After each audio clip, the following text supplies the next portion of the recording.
இதுதான் கேப்டன் அன்னில இருந்து சொல்றார்.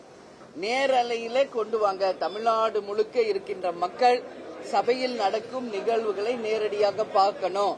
இன்னைக்கு அப்பதான் மக்களுக்கு தெரியும். இப்போ இங்க நான் இதையும் இன்னைக்கு பதிய வச்சேன். இன்னைக்கு இந்த சபை நடக்கிறது யாருடைய பணத்துல? மக்கள் வரி பணத்துல தான் இங்க சட்டசபையே நடக்குது. ஒரு கூட்டமும் இங்க மக்கள் வரி பணத்துல நடக்குது. அப்ப மக்கள் இங்க நேரலையில இந்த நிகழ்வை பாக்குறதுல என்ன தவறு என்பதை தான் கேப்டன் அன்னைக்கு கேட்டார். ஒரு ஆளுங்கட்சி பக்கம் மட்டும் நீங்க நேரலை பண்றீங்களே, ஒட்டுமொத்தமாக சமமாக நீங்க நேரலை பண்ணுங்கன்னு கேட்டார். பண்றோம் அப்படின்னு அன்னைக்கு அவைத்தலைவர் சொன்னார். ஆனா நீங்க பத்திரிகையாளர்கள்லாம் கேக்குறீங்க, நேரலையில் முழுவதுமான நிகழ்வுகள் வரவில்லை என்பதை நீங்க சொல்றீங்க.